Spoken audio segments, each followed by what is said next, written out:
ఇక breaking news చూస్తున్నాం. Visakha steel plant లో ఘోర అగ్ని ప్రమాదం చోటు చేసుకుంది. ప్రమాదంలో భారీ ఆస్తి నష్టం జరిగినట్లుగా సమాచారం. ఇక స్టీల్ ప్లాంట్ లోని కోకోవెన్ బ్యాటరీ 5లో ఫైర్ యాక్సిడెంట్ జరిగినట్లు అధికారులు తెలిపారు.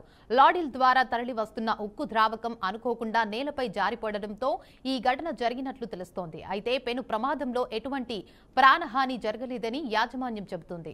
ప్రమాదానికి గల పూర్తి కారణాలు తెలియాల్సి ఉందని పోలీసులు చెబుతున్నారు.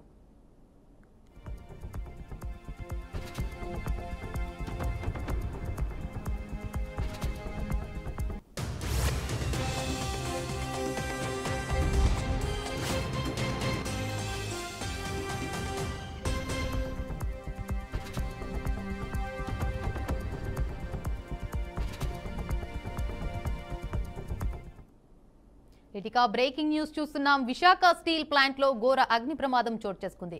ప్రమాదంలో భారీ ఆస్తి నష్టం జరిగినట్లుగా సమాచారం. ఇక స్టీల్ ప్లాంట్ లోని కోకోవెన్ బ్యాటరీ 5లో ఫైర్ యాక్సిడెంట్ జరిగినట్లు అధికారులు తెలిపారు.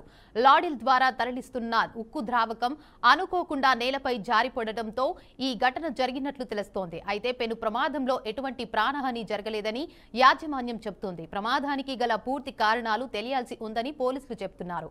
ఇక ఇదే అంశంపై మా ఏపీ బ్యూరో చీఫ్ ఈశ్వర్ అందిస్తారు మరింత సమాచారాన్ని. చెప్పండి ఈశ్వర్.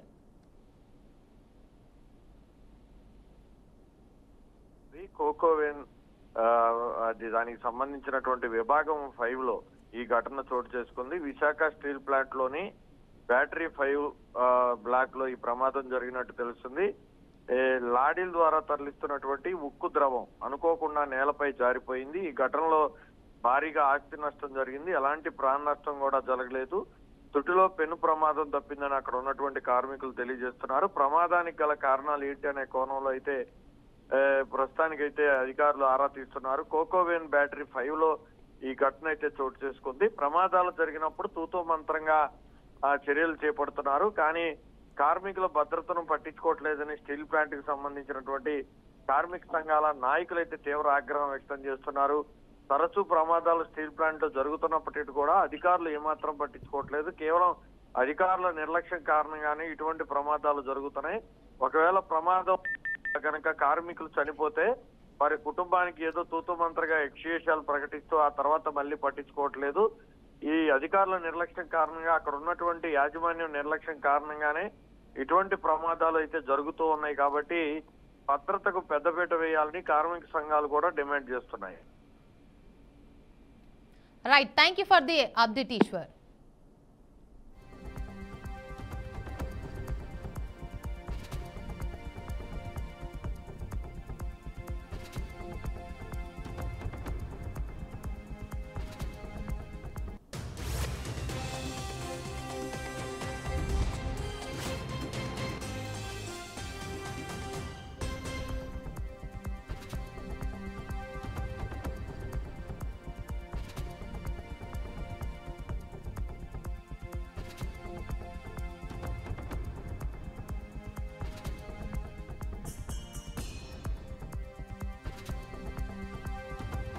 DPDP చట్టంలోని సమాచార హక్కు చట్టంని బలహీనపరిచే సెక్షన్ 44(3) సవరణలను పునఃపరిశీలించాలని టీపీసీసీ చీఫ్ మహేష్ కుమార్ గౌడ్ కేంద్ర ప్రభుత్వాన్ని డిమాండ్ చేశారు.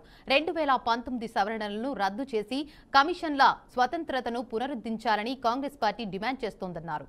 యూపీఏ ప్రభుత్వం అమలు చేసిన చారిత్రాత్మక చట్టాల ప్రాధాన్యతను ఆయన గుర్తు చేశారు. ఆర్టీఐ చట్టం పేద అణగారిన వర్గాలకు జీవన రేఖగా మారి సరుకులు పంపిణీ, పెన్షన్లు, బకాయిలు, స్కాలర్షిప్లు వంటి హక్కులను సాధించుకునే శక్తిని ప్రజలకు ఇచ్చిందని చెప్పారు. అయితే 2014 నుంచి కేంద్రంలోని బీజేపీ ప్రభుత్వం ఆర్టీఐకి తూట్లు పొడుస్తోందని ఆరోపించారు.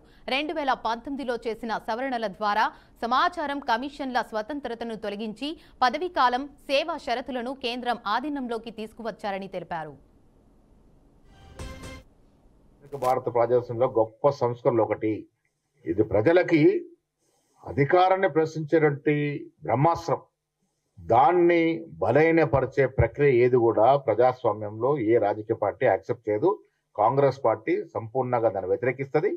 పునః పరిశీలించి 2014లో తీసుకొచ్చిన మార్పులన్నీ కూడా తిలోదకాలిచ్చి 2004, 2005లో వచ్చిన చట్టం యథావిధిగా కొనసాగించే విధంగా ప్రభుత్వం ప్రయత్నం చేయాల్సిందిగా ఈ సందర్భంగా డిమాండ్ చేస్తూ 20 సంవత్సరాలు సందర్భంగా భారత జాతీయ కాంగ్రెస్ పార్టీ చట్టాన్ని రక్షించడానికి, బలోపేతం చేయడానికి మరియు ప్రతి ప్రౌఢికి ప్రశ్నించే హక్కు, సమయపాలిత సమాధానం పొందే హామీ కల్పించడానికి తమ నిబద్ధతని చాటుకుంటుంది, పునర్ఘాటిస్తుంది. ఇది ఏఐసిసి యొక్క ప్రమాణము.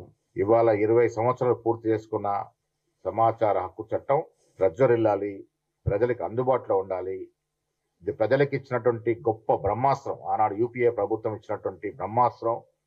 ఇది బ్రహ్మాస్త్రం లాగానే కొనసాగాలి. దీన్ని నిర్వహించే ప్రక్రియ ఏది కూడా కాంగ్రెస్ పార్టీ సమర్థించదు. దీంతో పాటు ఆనాడు తీసుకొచ్చిన గొప్ప చట్టాలు, పనికి ఆహార పథకం, దాదాపు ఈ 10 ఏళ్ళలో 50% పైగా నిధులు కోతబెట్టినారు. బీదవానికి కనీసం పని దినాలు ఉండాలని ప్రతిపాదించి ఈ చట్టం చాలా మంది బీదవారికి కడుపు నింపిన చట్టం. దీనికి ఇచ్చే బడ్జెట్లో విపరీతంగా కోత పెట్టినారు. ఫారెస్ట్ రైట్ చట్టానికి కేంద్ర ప్రభుత్వం. ములుగు జిల్లా మేడారంలో రాష్ట్ర మంత్రి సీతక్క పర్యటించారు. సమ్మక్క సారక్క వనదేవతలకు ప్రత్యేక పూజలు చేశారు. రాష్ట్ర ముఖ్యమంత్రి రేవంత్ రెడ్డి మేడారం రాకతో స్పీడ్ అప్గా శాశ్వత పనులు జరుగుతున్నాయని ఆమె చెప్పారు. మేడారంలో శాశ్వత కట్టడాలపై సమ్మక్క సారక్క చరిత్ర, పూజారుల చరిత్రలు, సంస్కృతి సాంప్రదాయాలు కట్టడాలపై ఉండబోతుందన్నారు. 1000 ఏండ్లు చెక్కు చెదరకుండా ఉండేటట్లు ఏర్పాట్లు చేస్తున్నామని మంత్రి తెలియజేశారు.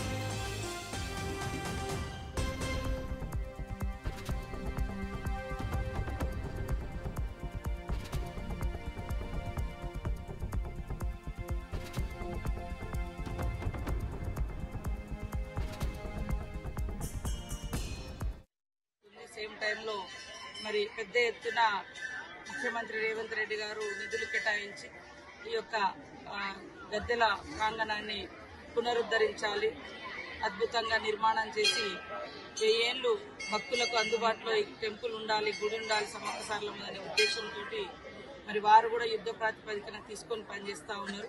గత వారం క్రితం పనులు కూడా మొదలు పెట్టడం జరిగింది.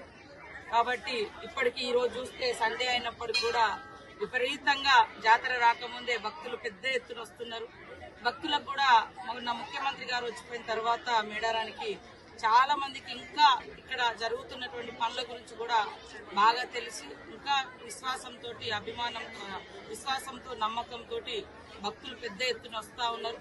అన్ని ఏర్పాట్లు ఇప్పటి నుంచే మొదలు పెడతా ఉన్నాం. ముఖ్యంగా పోలీస్ అధికారులు కానీ, శానిటేషన్ కానీ ఇవన్నీ మరి ఎప్పటికప్పుడు సంసిద్ధం చేసుకుంటూ పర్మనెంట్ స్ట్రక్చర్ కోసం కూడా ఆల్రెడీ వర్క్ స్టార్ట్ అయింది. తొందరలోనే ఇక్కడ గ్రనైట్స్ తీసుకొచ్చి కూడా నిర్మాణం మొదలు పెట్టడం జరుగుతుంది. రాబోయేటువంటి కాలంలో జాతర జరుగుతుంది. సేమ్ టైంలో మరి పెద్ద ఎత్తున వైసీపీ నేతలు మళ్లీ అధికారంలోకి రావాలనే ఆశతో పనికిమాలిన ప్రసంగాలు చేస్తున్నారని హిందూపురం ఎమ్మెల్యే నందమూరి బాలకృష్ణ తీవ్ర స్థాయిలో విమర్శించారు. గడిచిన 5 ఏళ్లలో ఏమాత్రం అభివృద్ధి చేయని వారు ఇప్పుడు కొత్తగా పీపీపీ మోడల్ పై నాటకాలు ఆడుతున్నారని ఆయన ఎద్దేవా చేశారు. గత ప్రభుత్వ హయాంలో హిందూపురం నియోజకవర్గం తీవ్ర నిర్లక్ష్యానికి గురైందని ఆవేదన వ్యక్తం చేశారు. వైసీపీ నేతలు కేవలం అధికారంపై యావతోనే ఉన్నారన్నారు. అప్పట్లో వైద్య కళాశాలల అభివృద్ధికి వారు చేసిందేమీ లేదని చెప్పారు.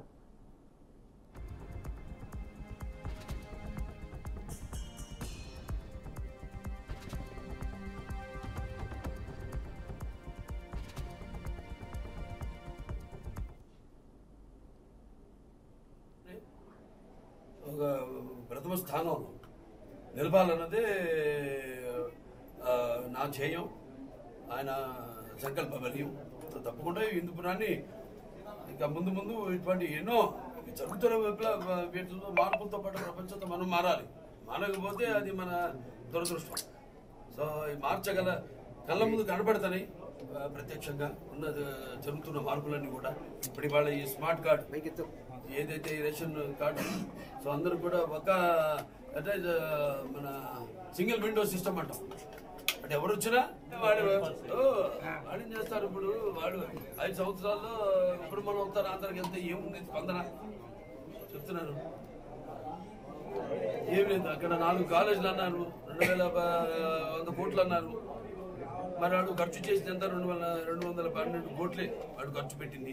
అన్ని ఎలా ఉన్నాయని చూస్తున్నాం. మన దగ్గర కూడా మెడికల్ కాలేజ్ ఒకటి గ్రౌండ్ ఫ్లోర్ కింద ఎక్స్కవేషన్ చేశారు, పైన మొదటి ఫ్లోరు గ్రౌండ్ ఫ్లోర్ ఒకటి గోడలు మాత్రం కట్టారు. అంతవరకు ఏదైనా ఒక లయబిలిటీ ఉండాలి గవర్నమెంట్కి. ఎప్పుడు ఒక పీపీపీ మోడల్ అంటే ఏంటంటే ప్రభుత్వం యొక్క ఆధ్వర్యంలో ప్రైవేటీకరణ, అది తెలుసుకోవాల్సింది. అంటే ఇచ్చేయడం ఇలా అలసత్వానికి గురి కావడం కాదు. ఎవరు ఇచ్చిన వాళ్ళకి యాజమాన్యానికి ప్రభుత్వం యొక్క సూపర్విజన్ ఉంటుంది, అథారిటీ ఉంటుంది, వాళ్ళ మీద పార్ట్నర్షిప్ ఉంటుంది. వాళ్ళలో ఉన్నప్పుడు ఆ భయం ఉంటుంది వాళ్ళకి. అలాగే అన్ని విషయాల్లో మన రాష్ట్రంలోనే సోషల్ మీడియాలో తనను కొంతమంది టార్గెట్ చేశారని మంత్రి వివేక్ వెంకటస్వామి ఆవేదన వ్యక్తం చేశారు. మంత్రిగా తాను ఎంతో కష్టపడి పనిచేస్తున్నప్పటికీ కులం ఆధారంగా కుట్రలు, విమర్శలు చేస్తున్నారని వాపోయారు. మంత్రి అడ్లూరి లక్ష్మణ్ ని కొంతమంది రెచ్చగొట్టి తనపై విమర్శలు చేయించారని ఆందోళన వ్యక్తం చేశారు. జూబ్లీహిల్స్ ఉప ఎన్నికలో కాంగ్రెస్ గెలిస్తే తనకు మంచి పేరు వస్తుందని కొంతమంది విమర్శలు చేస్తున్నారని చెప్పుకొచ్చారు. లక్ష్మణ్ తనపై ఎందుకు విమర్శలు చేస్తున్నారో అర్థం కావడం లేదని తెలిపారు. ఇక హైదరాబాద్ నగరంలో జరిగిన ఓ సమావేశానికి లక్ష్మణ్ వచ్చినప్పుడు తాను వెళ్లిపోతున్నానని అనటం అబద్దమని పేర్కొన్నారు. తాను మాల జాతి అని లక్ష్మణ్ విమర్శలు చేస్తున్నారని చెప్పుకొచ్చారు. తనకు మంత్రి పదవిపై మోజు లేదని స్పష్టం చేశారు. ఇక లక్ష్మణ్ ని రాజకీయంగా ప్రోత్సహించింది తన తండ్రి కాక వెంకటస్వామినే అని విషయం మర్చిపోతున్నారని తెలిపారు. తన మీద ఎందుకు ఇంత ఈర్ష్య అని, తాను అందరితో కలిసి కట్టుగా ఉంటానని మంత్రి వివేక్ వెంకటస్వామి స్పష్టం చేశారు. మీటింగ్లో చెప్పినాను, నా మీద ఎందుకు విమర్శలు చేసినాడో నాకు అర్థం కాలేదు. ఆయన అది కూడా చెప్తున్నాడు, మరి నేను బాధిక కులం అని చెప్పి వెళ్ళిపోతున్నాడని. అంటే తప్పుడు ప్రచారం ఎందుకు చేయాలి? నేను ఉన్నాను అక్కడ, అందరు చూస్తున్నాడు, టీవీలలో చూస్తున్నాను, అన్ని మీటింగ్లలో నేను కలిసి పనిచేస్తున్నాను. అసలు వాడు రాజకీయాలలో వచ్చినప్పుడు కాకా వెంకటస్వామి గారే వారిని ప్రోత్సహించి ఒక సెక్యూరిటీ గార్డ్ యూత్ కాంగ్రెస్ లో ఉన్నాడు, వారికి ప్రోత్సహించాలని చెప్పి మొదటి కాంగ్రెస్ టికెట్ లక్ష్మణ్ కుమార్ ఇచ్చింది కాకా వెంకటస్వామి గారు. మర్చిపోతున్నాడు ఆయన. కేవలం మాదిగా దీన్ని వాడుకొని విమర్శించడం సరైన పద్ధతి కాదు. గారు చాలా మంచిగా పనిచేస్తున్నారని చెప్పి ఆ మీటింగ్లో చెప్పినాను. నా మీద ఎందుకు విమర్శలు చేసినాడో నాకు అర్థం కాలేదు. ఆయన అది కూడా చెప్తున్నాడు, మరి నేను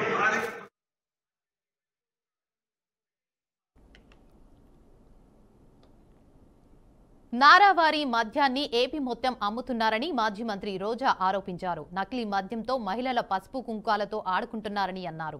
నకిలీ మద్యం గ్యాంగ్తో చంద్రబాబు, లోకేష్ కు సంబంధాలున్నాయని చెప్పారు. చంద్రబాబు ప్రభుత్వంలో గంజాయి, నకిలీ మద్యం పెరిగాయని మాజీ మంత్రి రోజా విమర్శించారు.